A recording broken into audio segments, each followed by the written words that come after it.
ओम श्री गुरुभ्यो नमः।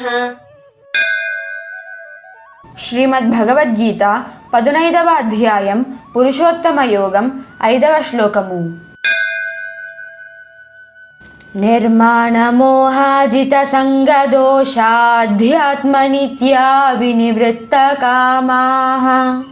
ద్వంద్వైర్విముక్తాః సుఖదుఃఖ సంజ్ఞైర్గచ్చన్త్యమూఢాః పదమవ్యయం తత్. దురభిమానమును మోహమును విడిచిన వారు, ఆసక్తి అను దోషమును జయించిన వారు, ప్రాపంచిక వాంఛల నుండి పూర్తిగా మరలిన వారు, నిరంతరము ఆత్మజ్ఞానము కలవారు, సుఖదుఃఖాది ద్వంద్వముల నుండి విముక్తులైన వారును అగు జ్ఞానులు శాశ్వతమైన పరమపదమును పొందుదురు. నిర్మాణమోహ నిర్మాణమోహ జిత సంగదోష జిత సంగదోష నిర్మాణమోహాజిత సంగదోష నిర్మాణమోహాజిత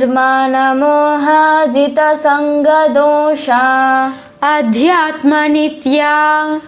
అధ్యాత్మనిత్యా వినివృత్త కామాః వినివృత్త కామాః అధ్యాత్మనిత్యా వినివృత్త కామాః అధ్యాత్మనిత్యా వినివృత్త కామాః నిర్మాణమోహాజిత సంగదోష అధ్యాత్మనిత్యా వినివృత్త కామాః నిర్మాణమోహాజిత సంగదోష అధ్యాత్మనిత్యా వినివృత్త కామాః ద్వంద్వైర్విముక్తాః ద్వంద్వైర్విముక్తాః సుఖదుఃఖ సంజ్ఞైః సుఖదుఃఖ సంజ్ఞైః ద్వంద్వైర్విముక్తాః సుఖదుఃఖ సంజ్ఞైః ద్వంద్వైర్విముక్తాః సుఖదుఃఖ సంజ్ఞైః గచ్చన్త్యమూఢాః గచ్చన్త్యమూఢాః పదమవ్యయం తత్ పదమవ్యయం తత్ గచ్చన్త్యమూఢాః పదమవ్యయం తత్ గచ్చన్త్యమూఢాః పదమవ్యయం తత్ ద్వంద్వైర్విముక్తాః సుఖదుఃఖ సంజ్ఞైర్గచ్చన్త్యమూఢాః పదమవ్యయం తత్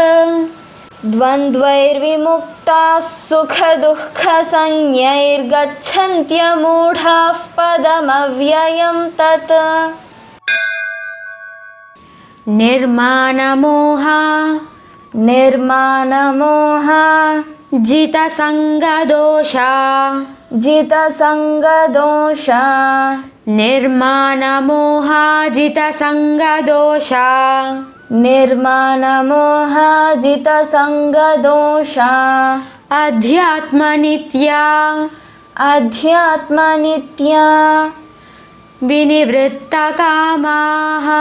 వినివృత్త కామాః అధ్యాత్మనిత్యా వినివృత్త కామాః అధ్యాత్మనిత్యా వినివృత్త కామాః నిర్మాణమోహాజిత సంగదోష అధ్యాత్మనిత్యా వినివృత్త కామాః నిర్మాణమోహాజిత సంగదోష అధ్యాత్మనిత్యా వినివృత్త కామాః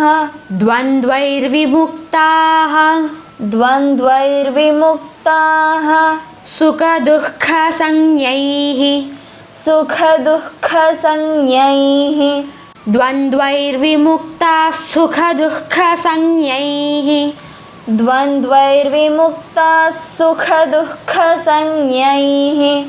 గచ్చన్త్యమూఢాః గచ్చన్త్యమూఢాః పదమవ్యయం తత్ పదమవ్యయం తత్ గచ్చన్త్యమూఢాః పదమవ్యయం తత్ గచ్చన్త్యమూఢాః పదమవ్యయం తత్ ద్వంద్వైర్విముక్తాః సుఖదుఃఖ సంజ్ఞైర్గచ్చన్త్యమూఢాః పదమవ్యయం తత్ द्वन्द्वैर्विमुक्ताः सुखदुःखसंज्ञैर्गच्छन्त्यमूढाः पदमव्ययं तत् निर्माणमोहाजितसङ्गदोषा निर्माणमोहाजितसङ्गदोषा अध्यात्मनित्या विनिवृत्तकामाः अध्यात्मनित्या विनिवृत्तकामाः द्वन्द्वैर्विमुक्ताः सुखदुःखसंज्ञैः द्वन्द्वैर्विमुक्ताः सुखदुःखसंज्ञैः गच्छन्त्यमूढाः पदमव्ययं तत् गच्छन्त्यमूढाः पदमव्ययं तत् निर्माणमोहाजितसङ्गदोषा निर्माणमोहाजितसङ्गदोषा अध्यात्मनित्या विनिवृत्तकामाः अध्यात्मनित्या विनिवृत्तकामाः द्वन्द्वैर्विमुक्ताः सुखदुःखसंज्ञैः द्वन्द्वैर्विमुक्ताः सुखदुःखसंज्ञैः गच्छन्त्यमूढाः पदमव्ययं तत् गच्छन्त्यमूढाः पदमव्ययं तत् निर्माणमोहाजितसङ्गदोषा अध्यात्मनित्या विनिवृत्तकामाः निर्माणमोहाजितसङ्गदोषा अध्यात्मनित्या विनिवृत्तकामाः द्वन्द्वैर्विमुक्ताः सुखदुःखसंज्ञैः गच्छन्त्यमूढाः पदमव्ययं तत् द्वन्द्वैर्विमुक्ताः सुखदुःखसंज्ञैः गच्छन्त्यमूढाः पदमव्ययं तत् निर्माणमोहाजितसङ्गदोषा अध्यात्मनित्या विनिवृत्तकामाः निर्माणमोहाजितसङ्गदोषा अध्यात्मनित्या विनिवृत्तकामाः द्वन्द्वैर्विमुक्ताः सुखदुःखसंज्ञैः गच्छन्त्यमूढाः पदमव्ययं तत् द्वन्द्वैर्विमुक्ताः सुखदुःखसंज्ञैः गच्छन्त्यमूढाः पदमव्ययं तत् निर्माणमोहाजितसङ्गदोषा अध्यात्मनित्या विनिवृत्तकामाः द्वन्द्वैर्विमुक्ताः सुखदुःखसंज्ञैः गच्छन्त्यमूढाः पदमव्ययं तत् निर्माणमोहाजितसङ्गदोषा अध्यात्मनित्या विनिवृत्तकामाः द्वन्द्वैर्विमुक्ताः सुखदुःखसंज्ञैः गच्छन्त्यमूढाः पदमव्ययं तत् निर्माणमोहाजितसङ्गदोषा अध्यात्मनित्या विनिवृत्तकामाः द्वन्द्वैर्विमुक्ताः सुखदुःखसंज्ञैः गच्छन्त्यमूढाः पदमव्ययं तत् निर्माणमोहाजितसङ्गदोषा अध्यात्मनित्या विनिवृत्तकामाः द्वन्द्वैर्विमुक्ताः सुखदुःखसंज्ञैः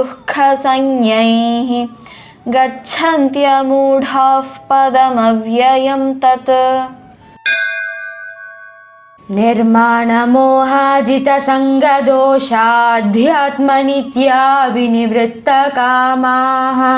निर्माणमोहाजितसङ्गदोषा अध्यात्मनित्या विनिवृत्तकामाः द्वन्द्वैर्विमुक्ताः सुखदुःखसंज्ञैर्गच्छन्त्यमूढाः पदमव्ययं तत् द्वन्द्वैर्विमुक्ताः सुखदुःखसंज्ञैर्गच्छन्त्यमूढाः पदमव्ययं तत् निर्माणमोहाजितसङ्गदोषाध्यात्मनित्या विनिवृत्तकामाः निर्माणमोहाजितसङ्गदोषा अध्यात्मनित्या विनिवृत्तकामाः द्वन्द्वैर्विमुक्ताः सुखदुःखसंज्ञैर्गच्छन्त्यमूढाः पदमव्ययं तत् द्वन्द्वैर्विमुक्ताः सुखदुःखसंज्ञैर्गच्छन्त्यमूढाः पदमव्ययं तत् निर्माणमोहाजितसङ्गदोषाध्यात्मनित्या विनिवृत्तकामाः निर्माणमोहाजितसङ्गदोषा अध्यात्मनित्या विनिवृत्तकामाः द्वन्द्वैर्विमुक्ताः सुखदुःखसंज्ञैर्गच्छन्त्यमूढाः पदमव्ययं तत् द्वन्द्वैर्विमुक्ताः सुखदुःखसंज्ञैर्गच्छन्त्यमूढाः पदमव्ययं तत् निर्माणमोहाजितसङ्गदोषाध्यात्मनित्या विनिवृत्तकामाः द्वन्द्वैर्विमुक्ताः सुखदुःखसंज्ञैर्गच्छन्त्यमूढाः पदमव्ययं तत् निर्माणमोहाजितसङ्गदोषा अध्यात्मनित्या विनिवृत्तकामाः द्वन्द्वैर्विमुक्ताः सुखदुःखसंज्ञैर्गच्छन्त्यमूढाः पदमव्ययं तत्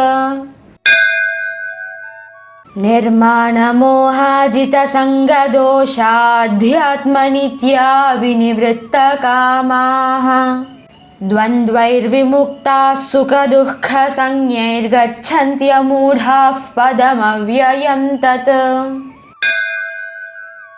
निर्माणमोहाजितसङ्गदोषा अध्यात्मनित्या विनिवृत्तकामाः द्वन्द्वैर्विमुक्ताः सुखदुःखसंज्ञैर्गच्छन्त्यमूढाः पदमव्ययं तत् निर्माणमोहाजितसङ्गदोषाध्यात्मनित्या विनिवृत्तकामाः द्वन्द्वैर्विमुक्ताः सुखदुःखसंज्ञैर्गच्छन्त्यमूढाः पदमव्ययं तत् निर्माणमोहाजितसङ्गदोषा अध्यात्मनित्या विनिवृत्तकामाः द्वन्द्वैर्विमुक्ताः सुखदुःखसंज्ञैर्गच्छन्त्यमूढाः पदमव्ययं तत् निर्माणमोहाजितसङ्गदोषाध्यात्मनित्या विनिवृत्तकामाः द्वन्द्वैर्विमुक्ताः सुखदुःखसंज्ञैर्गच्छन्त्यमूढाः पदमव्ययं तत् निर्माणमोहाजितसङ्गदोषाध्यात्मनित्या विनिवृत्तकामाः द्वन्द्वैर्विमुक्ताः सुखदुःखसंज्ञैर्गच्छन्त्यमूढाः पदमव्ययं तत् निर्माणमोहाजितसङ्गदोषाध्यात्मनित्या विनिवृत्तकामाः द्वन्द्वैर्विमुक्ताः सुखदुःखसंज्ञैर्गच्छन्त्यमूढाः पदमव्ययं तत् सर्वं श्रीकृष्णार्पणमस्तु।